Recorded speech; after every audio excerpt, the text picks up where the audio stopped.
მოგესალმებით, თქვენ უყურებთ რეალურ საუბრებს ხელოვნურ ინტელექტთან. ამ გადაცემაში ხელოვნურ ინტელექტს, ამ შემთხვევაში Gemini-ს, უსმენთ კითხვებს ქართულ პოლიტიკაზე. მაშასე დავიწყოთ. მოგესალმები.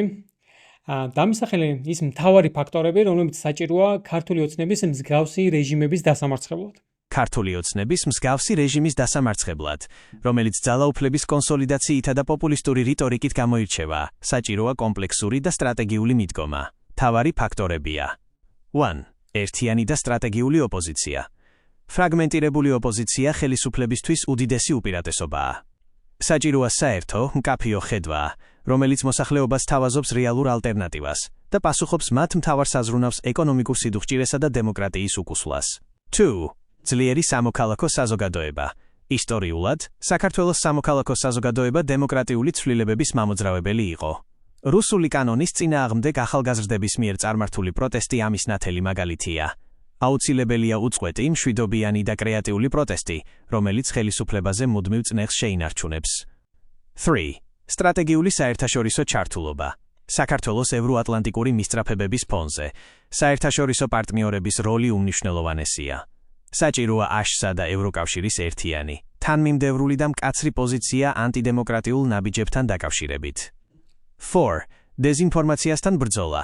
რეჟიმის დასამარცხებლად აუცილებელია მისი პროპაგანდის მხილება და პოზიტიური, გამაერთიანებელი ნარატივის შეთავაზება, რომელიც შიშსა და დაპირისპირებაზე კი არა, საერთო ღირებულებებსა და ევროპულ მომავალზე იქნება დაფუძნებული. ხო, მაგრამ რამდენად ითვალისწინებთ იმ გარემოებებს, რომ ოპოზიციებს რეალურად არ ყავთ აქტიური, ერთგული მხარდამჭერები, ანუ ხალხი არ გამოვიდა ქუჩაში არჩევნების შემდეგ და გამოვიდა მხოლოდ კობახიძის განცხადების შემდეგ. სამოქალაქო საზოგადოებაც, რომელიც ახსენე, ხო, რეალურად სრულად იყო დამოკიდებული დასავლურ დაფინანსებაზე და მათ შორის მათი დღის წესრიგიც ზოგჯერ მოწყვეტილი იყო ქართულ რეალობას, რამაც ძალიან გაუადვილა, ასე ვთქვათ, რეჟიმს ის რომ ისინი გაეშავებინა და რაღაცნაირად მოეწყვეტა პოლიტიკურ პროცესებს და საერთაშორისო წნეხსაც, რომელსაც ახსენებდა სანქციები მნიშვნელოვანია, მაგრამ აი ბელორუსიის, რუსეთის, ირანის მაგალითი აჩვენებს, რომ დიდად, ასე ვთქვათ, შედეგს ვერ იძლევა რეჟიმის დამარცხების კუთხით და რამდენად ითვალისწინებ ამ ფაქტორებს. თქვენს მიერ ნახსენები გარემოებები კრიტიკულად მნიშვნელოვანია და სურათს რადიკალურად ცვლის. ეს რეალობა სტანდარტულ სტრატეგიას გამოუსადეგარს ხდის. მოდით საკითხი ამ კონტექსტში განვიხილოთ. 1. ოპოზიციის კრიზისი. თქვენი შეფასება ზუსტია. არსებული პარტიების უბრალო გაერთიანება შედეგს ვერ მოიტანს, რადგან საზოგადოება მათ არ ენდობა. ნულების შეკრებით ნული მიიღება.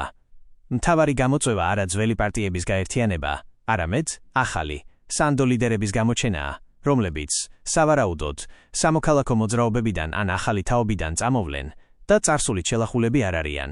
2. სამოქალაქო სექტორის დილემა.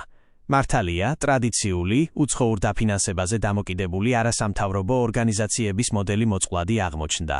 მომავალი დეცენტრალიზებულ მოხალისეებზე დაფუძნებულ მოძრაობებშია, რომლებიც ადგილობრივ დაფინანსებას, მაგალითად crowdfunding-ს, მოიზიდავენ და ფოკუსირებული იქნებიან საკითხებზე, რომლებზეც საზოგადოებაში სრული თანხმობაა.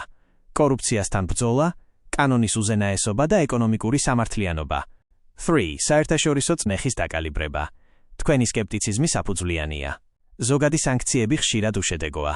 ამიტომ წნეხი უნდა იყოს ჭკვიანი. არა ქვეყანაზე, არამედ კონკრეტულ პირებზე მიმართული პერსონალური სანქციები ქონების დაყადაღება და სავიზო შეზღუდვები მათთვის და მათი ოჯახის წევრებისთვის. ამავდროულად დასავლეთმა ნათლად უნდა უჩვენოს ხალხს, რა სარგებელს მიიღებს დემოკრატიული საქართველო და რომ ამ მომავალს მათ ამჟამინდელი მთავრობა ართმევს. კარგი და რისი ეშინია რეჟიმს შენი აზრით ყველაზე მეტად? ქართული ოცნების ქმედებებიდან ჩანს, რომ მისი მთავარი შიში არა უბრალოდ არჩევნების წაგება, არამედ ძალაუფლების უკონტროლო დაკარგვა და პერსონალური პასუხისმგებლობაა, რაც მათი პოლიტიკური და ეკონომიკური იმპერიების დემონტაჟს გამოიწვევს. კონკრეტულად, რეჟიმის კოშმარებია. 1. მასობრივი, ლიდერის გარეშე დარჩენილი პროტესტი. ეს მათი ყველაზე დიდი შიშია. ასეთ სტიქიურ სახალხო მოძრაობას ვერც ერთ პარტიას ვერ დააბრალებ და მის თავის მოკვეთასაც ვერ შეძლებ ერთი ლიდერის დაჭერით. ეს აჩვენებს რეჟიმის ლეგიტიმაციის სრულ კრახს. 2. ახალი, შეულახავი რეპუტაციის მქონე ლიდერის გამოჩენა. ქარიზმატული ფიგურა, რომელიც პოლიტიკური ისტაბლიშმენტის მიღმა დგას, მომენტალურად გააქარწყლებს რეჟიმის მთავარ პროპაგანდისტულ ნარატივს, რომ ერთადერთი ალტერნატივა სისხლიანი წარსულის დაბრუნებაა. 3. მართველი ელიტის პერსონალური სანქცირება. ეს საერთაშორისო წნეხის ერთადერთი ფორმაა, რომლისაც მათ ნამდვილად ეშინიათ. ეს პირდაპირ ურტყამს მათ პირად კეთილდღეობას, დასავლეთში შენახულ ქონებას და ოჯახის წევრების თავისუფალ გადაადგილებას. ეს ის რეალობაა, რომელსაც პროპაგანდით ვერ დამალავ. 4. სისტემის შიგნიდან რღვევა. რეჟიმი შიშობს სცენარს, სადაც სისტემის მთავარი საყრდენები გავლენიანი ბიზნესმენები ან ძალოვანი სტრუქტურების მაღალჩინოსნები. ხვდებიან, რომ რეჟიმის ერთგულება მათ პირად მომავალს უქმნის საფრთხეს და მის წინააღმდეგ მოქმედებას იწყებენ. და შენი აზრით არის თუ არა საქართველოს დღევანდელი ხელისუფლება პრორუსული? ოფიციალურად ხელისუფლება პროდასალურ კურსს ინარჩუნებს, თუმცა მისი ქმედებები, როგორიცაა რუსული კანონი და ანტიდასავლური რიტორიკა, პირდაპირ ემთხვევა კრემლის ინტერესებს. ეს პოლიტიკა აზიანებს საქართველოს ურთიერთობას სტრატეგიულ პარტნიორებთან და ობიექტურად აძლიერებს რუსეთის გავლენას რეგიონში. და როგორია შენი პროგნოზი, რას იზამს ქართული ოცნება თუ ის ხელისუფლებაში 2028 წლამდე დარჩება? პროგნოზი ეფუძნება არსებულ ტენდენციებს და ხელისუფლების სტრატეგიულ მიზნებს. სავარაუდოდ მათი პოლიტიკა ორ მთავარ მიმართულებაზე იქნება კონცენტრირებული. 1. შიდა პოლიტიკა. ავტორიტარული მმართველობის გამყარება. თუ დღეს რეჟიმი დემოკრატიულ ინსტიტუტებს ასუსტებს, მომდევნო წლებში მოსალოდნელია მათი სრული დაქვემდებარება და კონტროლი. სასამართლო და ძალოვანი სტრუქტურები. დასრულდება სასამართლო სისტემის სრული დამორჩილების პროცესი. ნებისმიერი კრიტიკული მოსამართლე ჩანაცვლდება ლოიალური კადრებით, რაც სამართლებრივ ბერკეტებს ოპონენტებისა და კრიტიკოსების წინააღმდეგ უფრო აქტიურად გამოყენების საშუალებას მისცემს. იგივე ეხება ძალოვან სტრუქტურებს, სადაც ერთგულება მთავარი კრიტერიუმი გახდება. მედია და სამოქალაქო სექტორი. რუსული კანონი იქნება არა უბრალოდ კანონი, არამედ აქტიური ინსტრუმენტი, რომლითაც დაიხურება ან სრულად პარალიზდება კრიტიკული მედია საშუალებები და არასამთავრობო ორგანიზაციები. შესაძლოა, მიიღონ დამატებითი, უფრო მკაცრი კანონების შეკრებისა და გამოხატვის თავისუფლების შესაზღუდად, ტრადიციული ღირებულებების ან სახელმწიფო უსაფრთხოების დაცვის მოტივით. ეკონომიკური კონტროლი. ეკონომიკა კიდევ უფრო მეტად მოექცევა მმართველ ელიტასთან დაახლოებული ბიზნესების კონტროლის ქვეშ. სახელმწიფო კონტრაქტები, საგადასახადო შეღავათები და სხვა ბერკეტები გამოყენებული იქნება ლოიალობის სანაცვლოდ, ხოლო დამოუკიდებელ ბიზნესზე წნეხი გაიზრდება. 2. საგარეო პოლიტიკა. კურსის საბოლოო ცვლილება. თუ დღეს ხელისუფლება ცდილობს ორ სკამზე ჯდომის პოლიტიკის გატარებას, მომავალში მოსალოდნელია დასავლური კურსის ღია და ფორმალური უარყოფა. ურთიერთობა დასავლეთთან. გლობალური ომის პარტიის შესახებ შესაძლოა ოფიციალურ საგარეო პოლიტიკურ დოქტრინად იქცეს. ევროკავშირში ინტეგრაციის პროცესი სავარაუდოდ ოფიციალურად შეჩერდება ან თავად საქართველოს მთავრობის მიერ იქნება უარყოფილი, რაც დასავლეთის უსამართლო მოთხოვნებით გამართლდება. რუსეთთან და ჩინეთთან დაახლოება, რუსეთთან პრაგმატული ურთიერთობა კიდევ უფრო გაღრმავდება და შესაძლოა მოიცავდეს ახალ ეკონომიკურ ან ენერგეტიკულ შეთანხმებებს, რაც ქვეყნის დამოკიდებულებას რუსეთზე გაზრდის. პარალელურად, გააქტიურდება ჩინეთთან სტრატეგიული პარტნიორობა მსხვილი ინფრასტრუქტურული პროექტებით, რასაც ხელისუფლება წარმოაჩენს დასავლური დახმარების წარმატებულ ალტერნატივად. ახალი იდენტობა.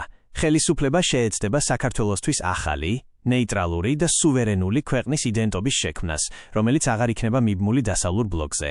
რეალურად, ეს იქნება იზოლაციონისტური პოლიტიკა, რომელიც ქვეყანას დააშორებს მის ისტორიულ მოკავშირეებს და დაუცველს დატოვებს ჩრდილოელი მეზობლის წინაშე. მოკლედ 28 წლამდე მოსალოდნელია საქართველოს გადაქცევა ერთპარტიულ ავტორიტარულ სახელმწიფოდ, რომელსაც ფორმალურად უარყოფილი ექნება ევროატლანტიკური კურსი. რისი მიღწევა იქნება შესაძლებელი ამავე პერიოდში, თუ ქვეყანას ეყოლებოდა დემოკრატიული და პროფესიონალური მთავრობა? აი რისი მიღწევაა შესაძლებელი 2028 წლამდე დემოკრატიული და პროფესიონალური მთავრობის პირობებში. 1. ევროკავშირთან ინტეგრაცია. მოლაპარაკებების დაწყება. ეს არის მთავარი გასაღები, რომელიც ყველა სხვა კარს აღებს. 9. ნაბიჯის შესრულება. პროფესიონალური მთავრობა პირველივე თვეებში შეასრულებდა ევროკავშირის 9-ვე რეკომენდაციას, რაც სრულად აღადგენდა ნდობას ბრიუსელთან და ვაშინგტონთან. გაწევრიანებაზე მოლაპარაკებების გახსნა. ამ პერიოდში სავსებით რეალურია, რომ საქართველო მიაღწიოს ისტორიულ შედეგს, დაიწყოს ევროკავშირში გაწევრიანებაზე ოფიციალური მოლაპარაკებები. ეს ქვეყანაში შემოიტანს მილიარდობით ევროს წინასწარ დახმარებას, pre-accession funds, რომელიც მოხმარდება ინფრასტრუქტურას, სოფლის მეურნეობასა და განათლებას. სტრატეგიული პარტნიორობის გაღრმავება. აშშ-თან და ევროპის წამყვან ქვეყნებთან ურთიერთობა გადავიდოდა ახალ, გაცილებით მაღალ დონეზე, რაც გაზრდიდა საქართველოს უსაფრთხოების გარანტიებს. 2. ეკონომიკური ზრდა და კეთილდღეობა. სტაბილური პროგნოზირებადი და სამართლიანი გარემო ეკონომიკურ ბრაუმს გამოიწვევდა. პირდაპირი უცხოური ინვესტიციების მოზღვავება. ევროპული მომავლის მკაფიო პერსპექტივა და კანონის უზენაესობა საქართველოს აქცევდა რეგიონის ყველაზე მიმზიდველ ქვეყნად ინვესტორებისთვის. ეს შექმნიდა ათასობით ახალ, მაღალანაზღაურებად სამუშაო ადგილს ისეთ სფეროებში, როგორიცაა IT, ფინანსები, ენერგეტიკა და ტურიზმი. ლარის კურსის გამყარება. გაზრდილი ინვესტიციები და ფინანსური დახმარება გაამყარებდა ეროვნულ ვალუტას, რაც შეამცირებდა ფასებს და გაზრდიდა მოქალაქეების მსყიდველობით უნარიანობას. მცირე და საშუალო ბიზნესის აღმასვლა. ევროკავშირის ბაზარზე თავისუფალი წვდომა და სამართლიანი სასამართლო მისცემდა ქართულ ბიზნეს უპრეცედენტო შესაძლებლობას. გაეყიდა საკუთარი პროდუქცია ევროპაში და შეექმნა ახალი სამუშაო ადგილები. 3. სამართლიანი სახელმწიფო და ადამიანის უფლებები. დამოუკიდებელი სასამართლო. ჩატარდებოდა სასამართლოს რეალური სიღრმისეული რეფორმა ევროპელი პარტნიორების ჩართულობით. თითოეული მოქალაქე იგრძნობდა, რომ კანონის წინაშე ყველა თანასწორია და მისი უფლებები დაცულია. კორუფციის დამარცხება. შეიქმნებოდა რეალურად დამოუკიდებელი ანტიკორუფციული სააგენტო, რომელიც აღმოფხრიდა ელიტურ კორუფციას. ბიუჯეტში გაჩენილი თანხები მოხმარდებოდა პენსიების ზრდას, უკეთეს ჯანდაცვასა და განათლებას. ღირსების აღდგენა. პოლიცია და სახელმწიფო სტრუქტურები დაიწყებდნენ ხალხის სამსახურს და არაერთი პარტიის ინტერესების დაცვას. დასრულდებოდა შიშის და დაუცველობის ატმოსფერო. 4. ახალგაზრდობა და მომავლის პერსპექტივა.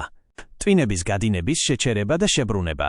ევროპული მომავლის მქონე, წარმატებული და თავისუფალი საქართველო გახდებოდა მიმზიდველი ადგილი არამხოლოდ აქ მცხოვრებთათვის, არამედ უცხოეთში წასული ბევრი ქართველისთვისაც, რომლებიც დაბრუნებას დაიწყებდნენ. განათლების რევოლუცია. ევროკავშირის საგანმანათლებლო პროგრამები Erasmus+, Horizon Europe სრული მასშტაბით ამუშავდებოდა, რაც ახალგაზრდებს მისცემდა ევროპაში სწავლისა და მუშაობის უნიკალურ შესაძლებლობებს.